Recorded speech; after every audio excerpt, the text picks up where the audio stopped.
Hello friends, मैं हूँ आराधना श्रीवास्तव। कैसे हैं आप सब। और आज हम बात कर रहे हैं सीडीपी में creativity and intelligence. Creativity and intelligence ये क्या है? जैसा कि हमने लास्ट वीडियो में देखा था कि एक ब्रेन है, ब्रेन को 2 पार्ट्स में डिवाइड किया गया है। This is the brain,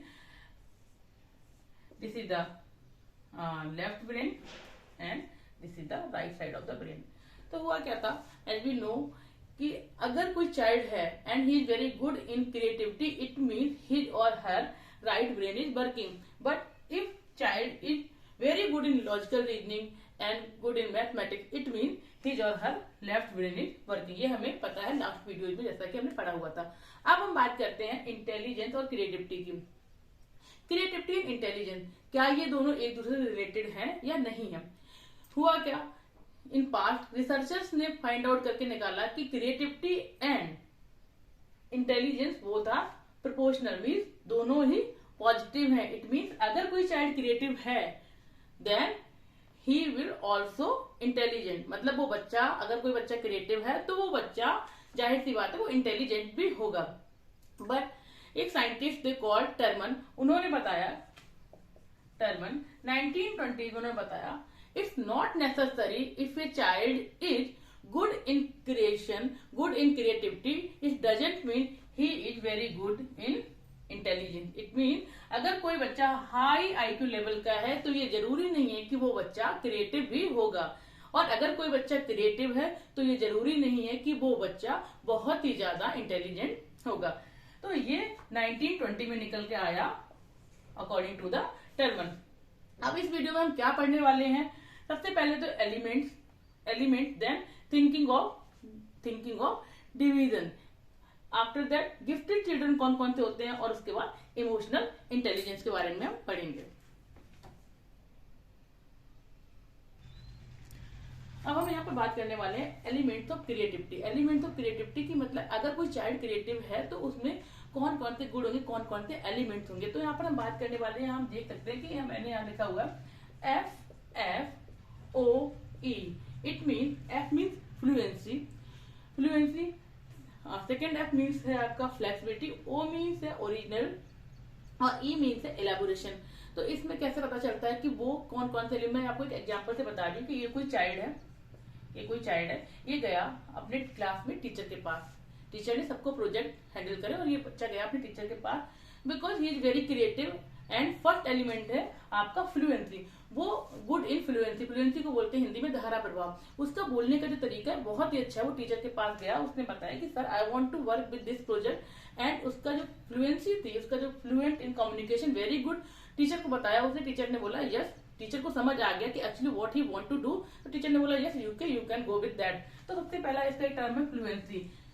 creative बच्चों की फ्लुएंसी, धारा प्रभाव बहुत ही अच्छा होता है। सेकंड टर्म होता है कि फ्लेक्सिबिलिटी। अब वो बच्चा गया, क्लास में गया, उसके जो वो क्लास में किसी ग्रुप के साथ में काम कर रहा है, अकेले काम कर रहा है, तो उसने क्या करा, फ्लेक्सिबिलिटी इन द सेंस कि आपका प्रोजेक्ट है, उसने चूज करा फॉर द प्रोजेक्ट की मुझे इस प्रोजेक्ट को ऐसे करना है, ऐसे करना है, विच वन इज गुड। अगर ये वाला तरीका बेटर है या ये वाला तरीका बेटर है, उसने दोनों में फ्लेक्सिबिलिटी को मेजर करा। उसके बाद उसने फाइंड आउट करा कि this path is very good to presenting this project. तो उसने क्या करा कि यहाँ पर फ्लेक्सिबिलिटी के अकॉर्डिंग उस चाइल्ड ने, अपनी क्रिएटिविटी के अकॉर्डिंग उसने क्या करा, एक पाथ को सिलेक्ट करा। उसने कहा कि मुझे ये प्रोजेक्ट इस तरह से करना है।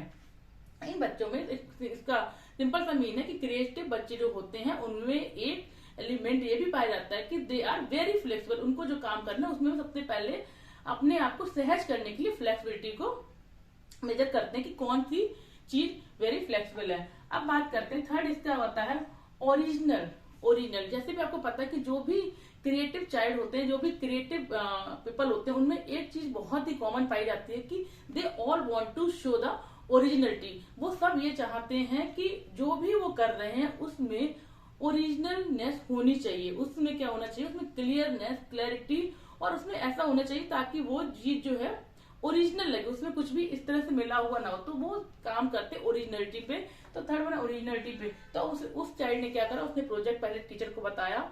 जब उसने वो इतना फ्लुएंट था, उसने टीचर को प्रोजेक्ट बताया। After that he or she find the best solution by the flexibility. उसने कहाँ पर फ्लेक्सिबिलिटी थी, उसको उसने सोल्यूशन को फाइंड आउट करा। देन और उसने जो प्रोजेक्ट बनाया उसमें उसने क्या रखा, रियलिटी को शो करना चाहा, उसने रियलिटी को शो करना चाहा कि yes this project will work like this, और इसमें ये ओरिजिनलिटी है। वो दिखावा पे भरोसा नहीं करते हैं जो भी क्रिएटिव बच्चे होते हैं। उसके बाद फोर्थ क्या होता है, एलाबोरेशन, मतलब विस्तार पूर्वक। विस्तार, इलेबोरेट का मीन्स होता है हिंदी में विस्तार।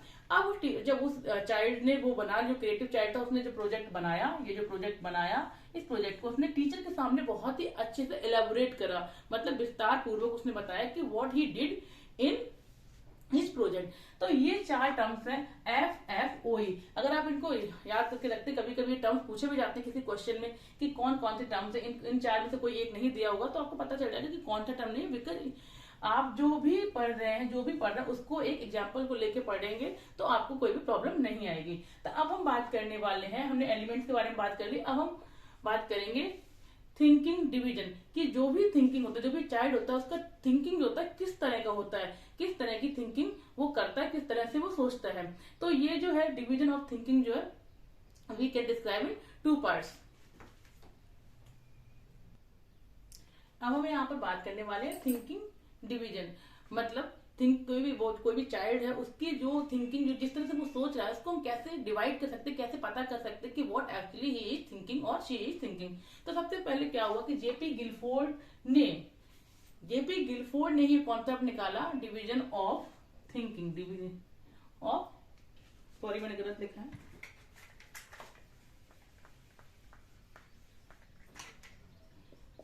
डिवीजन ऑफ थिंकिंग, ठीक है, division of thinking. Division of thinking का मीन क्या होता है, इससे हमें पता चलता है कि जो भी चाइल्ड है वो किस तरह से सोच रहा है। इट मीन वो जो चाइल्ड है वो इंटेलिजेंस की ओर जा रहा है या फिर क्रिएटिविटी की ओर जा रहा है। तो इसमें पता चलता है डाइवर्जेंट थिंकिंग का मीन्स होता है अपसारी, हम इसको बोलते हैं अपसारी चिंतन, किसमें, हिंदी में बोलते हैं डाइवर्जेंट थिंकिंग को अपसारी चिंतन का जैसे आपको पता है कि कोई भी जिस भी हम चीज के बारे में सोच रहे हो, what we are actually thinking, that will be like that, इस तरह से पसार मीन्स पता है ना कि फैला देना, अपनी थिंकिंग को फैला देना और उसमें से फाइनली सोल्यूशन को फाइंड आउट करना। तो जैसा कि हमको पता है कि जो भी बच्चा होता है, जो बच्चा क्या बोलते हैं क्रिएटिव होता है, उसमें फ्लेक्सिबिलिटी होती है, उसमें फ्लुएंसी होती है, ठीक है। तो वो उस तरीके से अपने जो भी उसको काम होता है, जिस भी के बारे में सोचता है, वो उस तरह सोचता है। तो जो क्रिएटिव बच्चा होगा वो हमेशा, यहाँ मैं आपको नोट डाउन बता देती हूँ कि जो क्रिएटिव बच्चा होगा वो हमेशा डाइवर्जेंट थिंकिंग करेगा। Divergent thinking in the sense क्या हो जाएगा कि the thinking that is open ended का मतलब है कि जो बच्चा वो अगर सोच रहा है तो उसका सोचने का कोई भी एंड नहीं है, ओपनली एंडेड, ठीक है।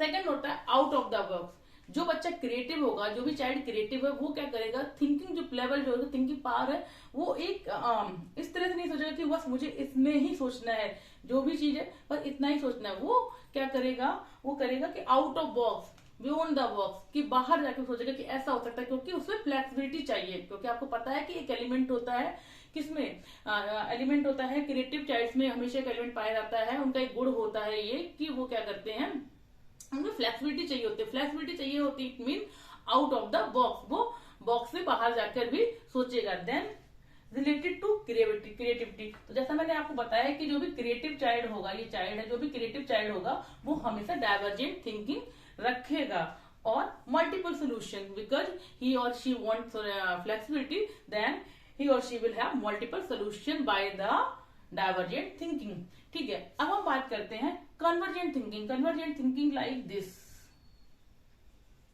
कि आपका जो एम है, ठीक है, उस पर ही आपको सोचना है, मतलब वो चाइल्ड जो उसके लिए सोचेगा। तो हमेशा कन्वर्जेंट या अभिसारी चिंतन जिसको बोलते हैं वो आता है, किस में आएगा, वो आएगा हमेशा इंटेलिजेंसी के अंदर, इंटेलिजेंसी के अंदर आएगा। तो मैं आपको बता रही हूं कि जो कन्वर्जेंट थिंकिंग वाले जो चाइल्ड बच्चे होते हैं, जो वो क्या होते हैं, हमेशा इंटेलिजेंसी की ओर होते हैं।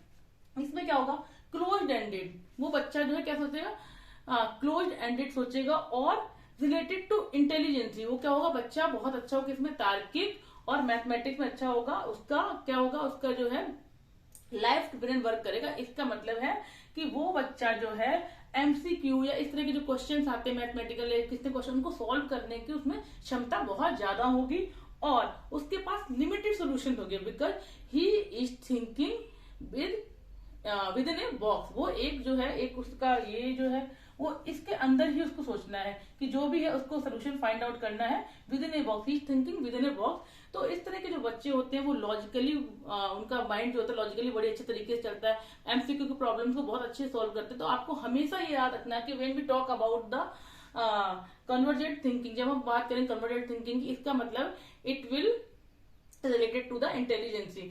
तो ये जो आपका है डिवीजन ऑफ थिंकिंग, ये इस कॉन्सेप्ट को किसने दिया है, जेपी गिलफोर्ड ने इस कॉन्सेप्ट को दिया है। तो कभी कभी क्वेश्चन में आता है डिवीजन ऑफ थिंकिंग किसका कॉन्सेप्ट है, तो आपको कंफ्यूज नहीं होना है। अब हम बात करेंगे गिफ्टेड चिल्ड्रन। गिफ्टेड चिल्ड्रन जो होते हैं वो कैसे होते हैं, उनके अंदर कौन कौन सी क्वालिटीज होती हैं जिससे हमें पता चलता है कि they are the gifted children.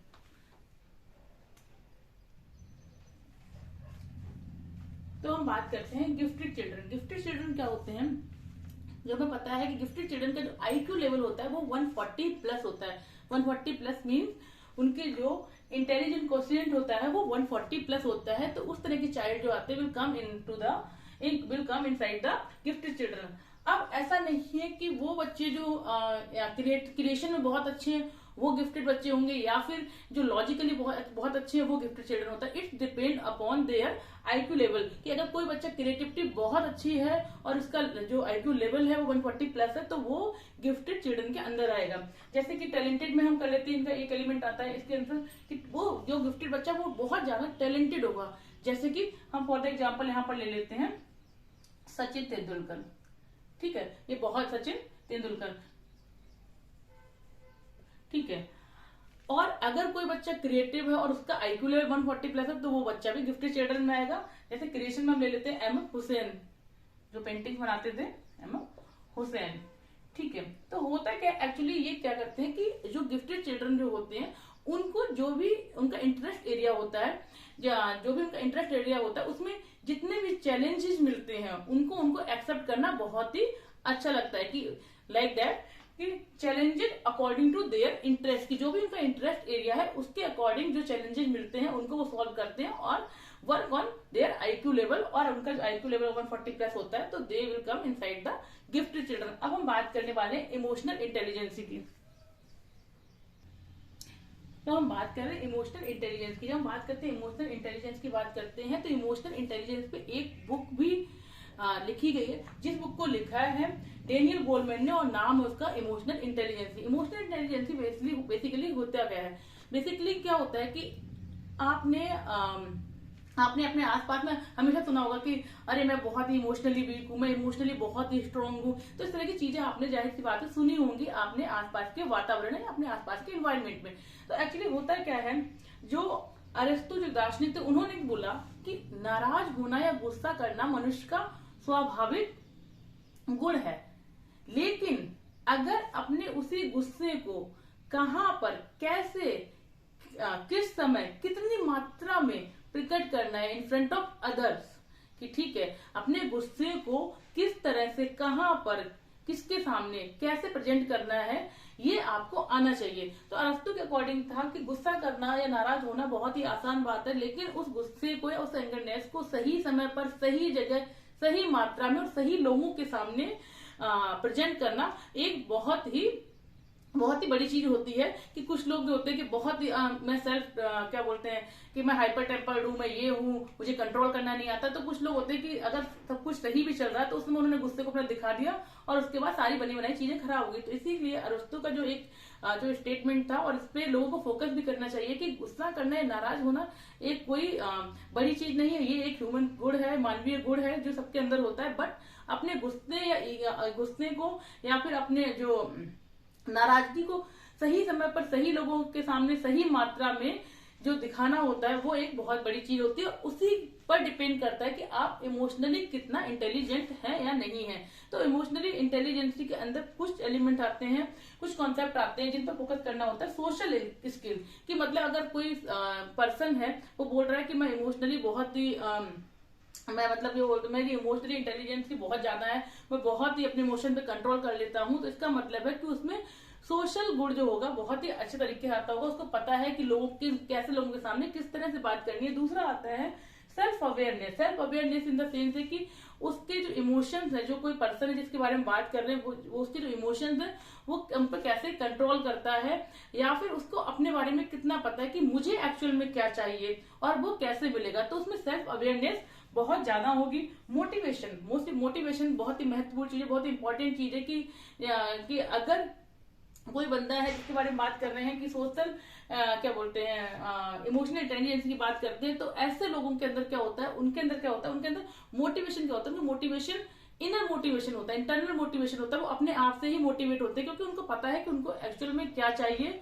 और किस तरह से कैसे उसको मिलेगा, लोगों के सामने उसे कैसे प्रेजेंट करना है, तो उनको बहुत अच्छे से पता होता है। और ऐसे लोग जो होते हैं इम्पैथी भी होती है। इम्पैथी का होता है, दो वर्ड आपने सुने होंगे, सबसे पहले सिंपैथी। तो हमने जाहिर बात सिंपैथी सुना। सिंपैथी का मतलब क्या होता है कि किसी का दुख है उसको और किसी के दुख को जाके कम करने के लिए हम जाके बोलते हैं कि कोई बात नहीं, ऐसा हो जाएगा, कि हमने सिंपैथी सहानुभूति दिखा दी उसको, कोई नहीं तेरा ये काम मैं कर दूंगा, वो कर दूंगा। इस तरह से कुछ लोग होते हैं जो सिंपैथी शो करते हैं, तो सिंपैथी वर्ड। लेकिन अब हम बात करते हैं इम्पैथी। इम्पैथी का मतलब है कि किसी को भी अगर दुख हुआ है उसको खुद के ऊपर फील करना। ऐसे लोगों को क्या होता है जो इमोशनली इंटेलिजेंट होते हैं, उनके अंदर क्या होता है कि वो किसी के भी दुख या सौरों को क्या करते हैं, खुद फील करते हैं, खुद पे रख के देखना, तो उसको कहते हैं इम्पैथी। और होता है सेल्फ रेगुलेशन। ऐसे लोगों का जो सेल्फ रेगुलेशन होता है, अपने आप को कंट्रोल करना। कंट्रोल करना का मतलब है कि कहाँ पर कैसे प्रेजेंट करना और क्या कैसे कुछ बोलना, उनको बहुत ही अच्छे से पता होता है। तो इमोशनली इंटेलिजेंसी जो होती है ऐसे लोगों में होती है जिनके अंदर सोशल स्किल्स अच्छी होती है, सेल्फ अवेयरनेस होती है, मोटिवेशन होता है, इनर मोटिवेशन होता है, एम्पैथी होती है एंड सेल्फ रेगुलेशन होता है। तो ये है आपका इमोशनल इंटेलिजेंस के बारे में जो मैंने बताया। अब हम बात करेंगे नेक्स्ट टॉपिक पे। मेरे साथ रहिए। अगर आपको कुछ अच्छा लग रहा है तो प्लीज इसको सब्सक्राइब करिए, लाइक करिए, और जो भी आपको पूछना है you can write in your comment box, I will give you reply. Thank you.